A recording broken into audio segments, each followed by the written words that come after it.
Estén viendo el video. Espero que les parezca interesante. Lo que vamos a ver a continuación es un procedimiento de diseño que tiene que ver con la materia de diseño de elementos de máquinas, que es la que nos corresponde. Lamento haberlo subido tan tarde, lo que pasa es que he tenido ciertas cuestiones, pero aquí estamos para que ustedes puedan aprender a diseñar y espero que les sirva el siguiente video. Bueno, como se darán cuenta, vamos a ver algunas características de diseño. En esto tiene que ver, por ejemplo, para la metodología de diseño, tienen que ver algunos factores clave de diseño, como por ejemplo requisitos generales del diseño. Esos tienen que ver con los objetivos, es decir, las características del diseño, qué queremos que tenga, cuál serían las capacidades, la finalidad de nuestro proyecto, de nuestro dispositivo, qué queremos que haga nuestro equipo, las limitaciones del tamaño, qué tan grande puede ser, qué tan chico, cuáles van a ser las características que debe de tener, largo, ancho, alto, la forma, qué forma debe tener. Hay muchos diseños que son muy impresionantes, incluso hay unos que tienen que ver incluso con origami. No sé si lo hayan llegado a ver. Hay un video por ahí en YouTube. Si puedo después se los mando para que lo puedan observar. Es muy interesante. Peso del mecanismo, precisión deseada, entre otros. Por ejemplo, el peso, perdón, tiene que ver también con lo siguiente, que será la naturaleza de las cargas que se van a aplicar. Cuando nuestra máquina quiere aplicar cierta carga de trabajo, también tenemos que tener en cuenta eh, el peso de nuestro mismo objeto, cuál va a ser la carga que va a tener este, más el peso y dónde se va a colocar, y ese tipo de situaciones. Tipos de esfuerzos producidos por las cargas, si son axiales, biaxiales, eh, son de pandeo, de esfuerzos tensionantes, torsión, flexión, ese tipo de cargas tenemos que observarlas. Tipo de material con que se va a fabricar el elemento, es decir, el material, ya sea acero, aluminio, algunos polímeros, entre otros. Descripción general del proyecto de manufactura a usar, en especial si se va a considerar el acabado superficial de que este vaya a tener. Por ejemplo, ahorita vamos a ver unos valores que se llaman KTs, que son factores de esfuerzos, de concentración de esfuerzos, que ahorita no lo hemos visto. Normalmente yo empiezo con ese tema también dentro de lo que es esta materia, pero por cuestiones del temario, pues obviamente no lo voy a tomar ahorita en cuenta.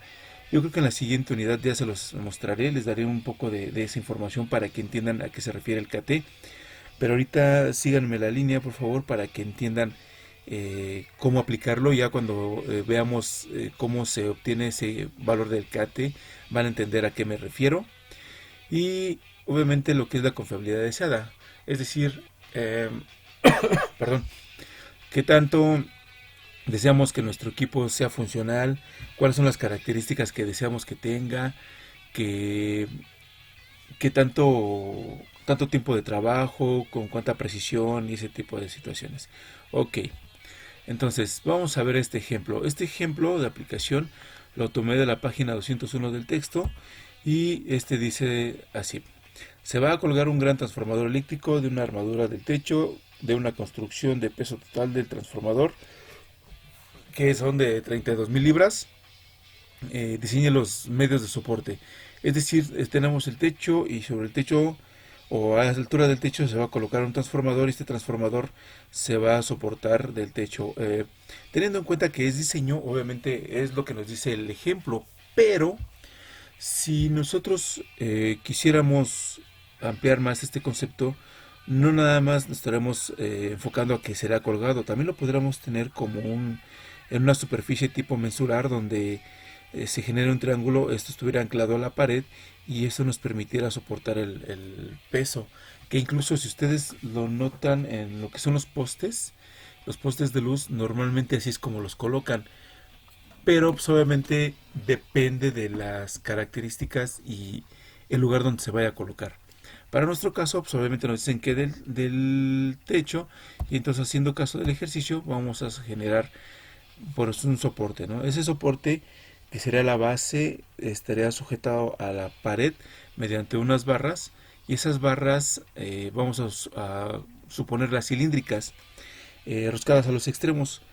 Lo que nos vamos a dedicar ahorita a calcular básicamente es los extremos, la barra como tal, aunque en el cálculo general de todo el proyecto, lo siento, tendríamos que tomar en cuenta que en los extremos está roscado. Eso quiere decir que en el soporte inferior va a tener una especie de tornillo pasado donde mediante una arandela y una tuerca se va a sujetar a la parte inferior, y entonces no nada más debemos hacer el cálculo de la barra, sino también tendremos que hacer el cálculo del soporte de la cuerda. Entonces ese también es un tema que normalmente toco al principio, pero les repito, más adelante lo tocaré para que ustedes entiendan cómo generar este tipo de cálculos. Entonces, ahora, como nosotros vamos a calcular lo que es las barras, en el ejercicio normalmente dice que tomemos en cuenta dos barras, y esas dos barras van a estar cargando la superficie, y esa superficie, al estar colgada de las dos barras, si una de ellas se llega a romper, la otra tendría que soportar toda la carga, y por lo tanto cada una de las barras la tenemos que calcular a que cargue la cantidad total del peso, es decir, las 32 kilolibras. Tengan en cuenta que aquí lo que estamos observando es una carga axial. Si nosotros cortáramos una de estas barras, obviamente este tendría una carga axial, pero también sería una masa descentrada que le generaría una flexión a nuestra barra, es decir, una especie de carga descentrada que generaría una torsión a lo largo de la barra, y eso, o una flexión mediante un momento aplicado, y eso ocasionaría que la carga en la barra pudiera generar esfuerzos concentrados en un cierto punto. Nosotros, como diseñadores, ingenieros de diseño, lo que vamos a hacer a continuación sería suponer que tenemos cuatro barras, y esas cuatro barras muy probablemente por alguna situación podría llegarse a romper dos. Obviamente no dos del mismo lado, porque si no, entonces obviamente pasaría lo mismo que acabo de mencionar. Pero vamos a suponer que se pueden llegar a romper dos, y entonces en esas dos cargas vamos a cargar todo lo que es el armatoste. Entonces, para eso nosotros lo que tenemos que hacer es definir el material, como lo que decía en el texto anterior, definir el material con el cual vamos a solventar esta situación. Entonces, para eso nosotros vamos a sugerir un acero. ¿De dónde vamos a obtener ese acero? Ah, bueno, de los apéndices que yo les di. Van a ver que en uno de los apéndices vienen las características de los materiales. Básicamente, en donde lo van a poder encontrar, tiene que ver con el apéndice A6, donde van a poder encontrar los materiales, y ese material, en este caso, por ejemplo, nosotros vamos a tomar el 1040, creo que en el ejercicio toman el 1020, algo así, pero nosotros vamos a tomar el 1040. ¿Por qué? Pues vamos a suponer que es el material que tenemos en la bodega, y con eso con el que podemos trabajar. Entonces este 1040 laminado en caliente, nosotros observamos que tiene 72 kSI de resistencia última de tensión, y tiene 42 de resistencia de fluencia. ¿A qué se refiere eso? Ah, bueno, ustedes recordarán esta gráfica que vemos en la parte superior derecha. Esta gráfica, que es del acero. Esta gráfica nos permite observar el comportamiento del acero con respecto a ciertos esfuerzos. Es la gráfica de esfuerzo de formación. Y entonces lo que podemos observar, que hasta el punto P vamos a encontrar lo que es el módulo de Young, y será un comportamiento elástico. Hasta el punto B, del punto B al C, tendríamos lo que sería un comportamiento plástico, que correspondería a la resistencia de fluencia. Y posterior a eso, llegando al punto T, entre el punto T y el punto K, que básicamente normalmente la mayoría de los textos toman el punto T, y es el que se debe tomar como tal, sería el punto de resistencia a la tensión, es decir, el punto de resistencia última, antes de que se pueda llegar a romper. aquí la extracción del material llegará a ser más amplia y entonces llegará al punto de ruptura. Pero entonces nosotros tomaremos este valor, el punto T, como el máximo. Y para ese caso sería el SU, que será la resistencia a la tensión, y el SY será la resistencia a la fluencia. Y entonces nosotros tomaremos los valores 72 y 42 respectivamente. Tengan en cuenta que, por ejemplo, la ductilidad del material o el porcentaje de elongación, aquí nos dice que tiene un 18%. Eso tiene que ver básicamente con las probetas que se utilizan. Por eso dice aquí que de elongación en 2 pulgadas, porque las probetas o el estándar de probetas, si lo llegaron a hacer en mecánica de materiales, el estándar de las probetas para ese tipo de pruebas es de 2 pulgadas. Por lo tanto, nos dice aquí que es de 2 pulgadas. Ok, bueno.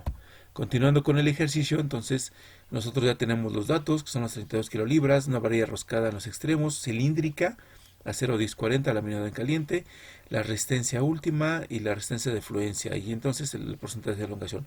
Para determinar cómo van a trabajar aquí las cargas, lo que nosotros tenemos que hacer a continuación es un diagrama de cuerpo libre. Ese diagrama de cuerpo libre nos va a mostrar que la carga, si nosotros tenemos nuestra carga centrada, obviamente, la carga total del objeto estaría al centro y las cargas que soportarían a este armatoste serían en dos.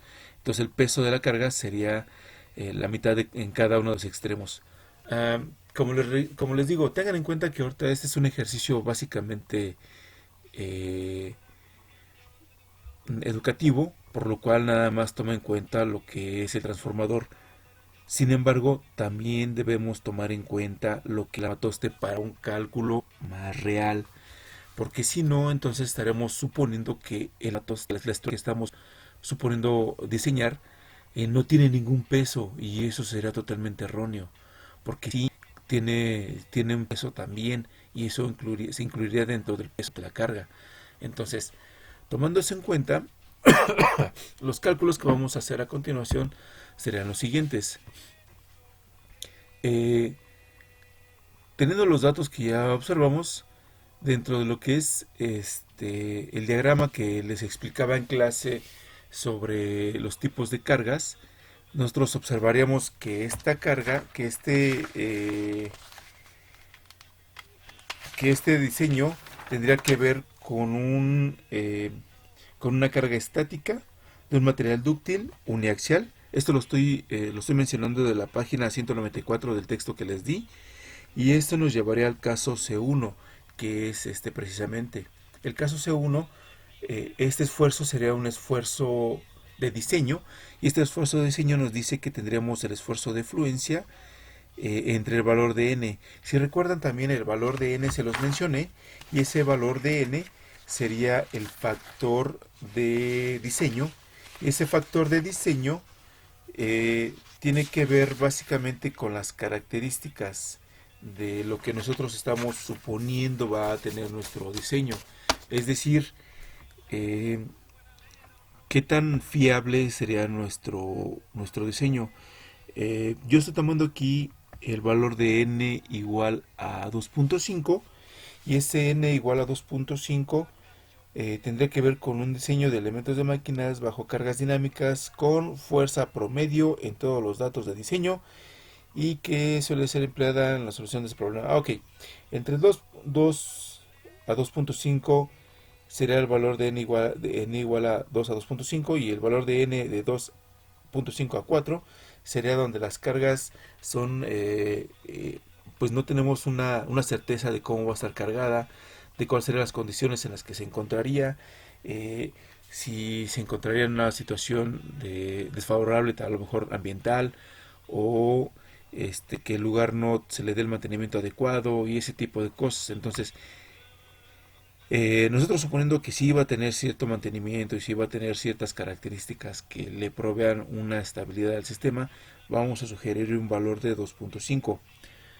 Recuerden que ese valor de n yo les mencionaba que es un valor que ustedes van a determinar por convicción propia, por lo que ustedes quieran diseñar. El factor de confiabilidad tiene que ver con qué tan fiable o confiable es el diseño que ustedes están queriendo generar. Entonces, Teniendo ese valor de esfuerzo del caso C1, nosotros hacemos el cálculo de la carga. En este caso, SY serán las 42 PSI que tenemos de la resistencia de fluencia que obtuvimos de la tabla. Y ese valor entre los 2.5 nos da un valor de esfuerzo de 16.8 KSI o 16.800 PSI. Tengan en cuenta que ese esfuerzo también lo vemos reflejado en el esfuerzo es igual a la fuerza sobre el área. Por lo tanto, nosotros para encontrar el área de los barrotes que estamos tratando de diseñar, podemos hacer el despeje y tendremos que el área es igual a la fuerza sobre el esfuerzo. Y esto implicaría que pi por diámetro al cuadrado sobre 4 es igual a la fuerza sobre el esfuerzo de diseño. Así, entonces el diámetro será igual a la raíz cuadrada de 4 veces la fuerza sobre pi por el esfuerzo. Teniendo en cuenta que la fuerza que estamos tratando de aplicar sería el peso dividido entre 2, por lo tanto el diámetro que estábamos suponiendo lo vamos a tener como diámetro igual a la raíz de 2 veces el peso entre pi por el esfuerzo de diseño. Espero esto no les complique, es un valor que ya hemos visto anteriormente cómo funciona y simplemente lo que hice fue despejar el valor de F por el de W y obviamente al hacer el álgebra correspondiente me dio el valor que están viendo aquí en pantalla. Ahora bien, realizando ese cálculo tenemos que 2 veces por el peso total del armatoste, según los cálculos, la álgebra que hicimos, obtendríamos estos valores y finalmente el diámetro sería de 1.1011 pulgadas. Eso quiere decir que tendríamos, sabiendo que un octavo de pulgada es igual a 125 milésimas, lo que tendríamos como diámetro sería de 1 pulgada, un octavo. Si nosotros tenemos ese cilindro o ese redondo de material en el almacén, podremos fabricarlo y con eso estaremos seguros de que va a aguantar el peso de nuestro armatoste. Nosotros lo calculamos para un peso dividido entre 2 cuando realmente tenemos 4 barras, entonces está más que sobrado el material. Pero les repito, también hay que tener en cuenta la cuerda, porque si nada más nos vamos con este cálculo, muy probablemente podremos caer en el error de que la barra soporte, pero la cuerda del material, es decir, donde está la rosca y la tuerca, llega a fallar en ese punto. Entonces también tendremos que hacer ese cálculo. Pero para este primer cálculo, con lo que hicimos hasta ahorita, bastaría. Eh, Espero que les haya quedado muy claro el problema. Si tienen alguna duda, no duden en hacérmelo saber por medio del aula virtual. Y entonces yo estaría contento de recibir sus comentarios para saber qué les pareció esta explicación. Y a un momento más espero grabar el siguiente video para que sigan viendo los materiales las demás materias, los demás ejercicios que tenemos que ver dentro de la materia. ¿Correcto?